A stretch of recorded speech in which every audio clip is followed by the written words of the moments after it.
जब इस सृष्टि ने भेद नहीं करा, परमात्मा ने भेद नहीं करा, तो हम आप क्यों करेंगे।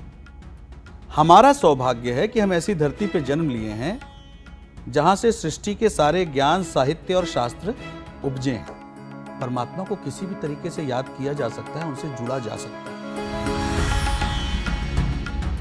आध्यात्म क्या सिर्फ किसी एक धर्म के लिए उचित है?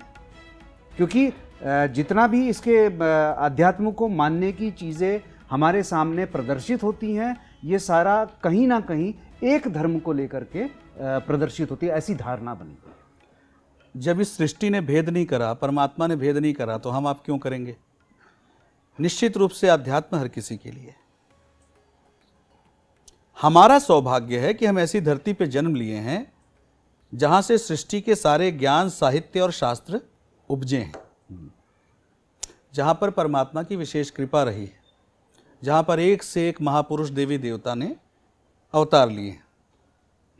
फर्क सिर्फ इतना है कि अब मैं ना तो उनका दुर्भाग्य कह सकता हूँ, ना उनको कुछ और कह सकता हूँ, जो हमारे शास्त्रों से दूर हैं और हमारे संस्कृत भाषा से या हमारे आध्यात्म से दूर हैं।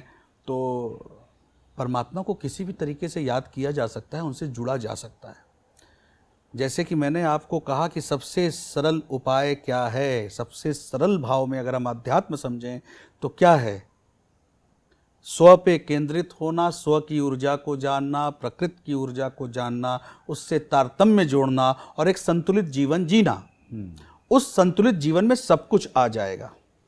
आपका दायित्व जीव जंतुओं के प्रति, अन्य मनुष्यों के प्रति, समाज के प्रति, प्रकृति के प्रति, वो सब आप करना सीख जाएंगे जब आप संतुलित जीवन जीना सीख जाएंगे। और वो तभी होगा जब आप प्रकृति के साथ अपनी ऊर्जा का मेल करेंगे।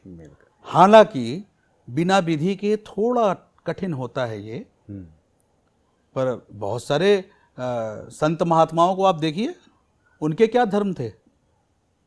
उसके पहले वो मुसलमान रहे होंगे, ईसाई रहे होंगे, पारसी रहे होंगे, कुछ भी रहे होंगे, पर जब वो संत बने तो उनका कोई धर्म नहीं,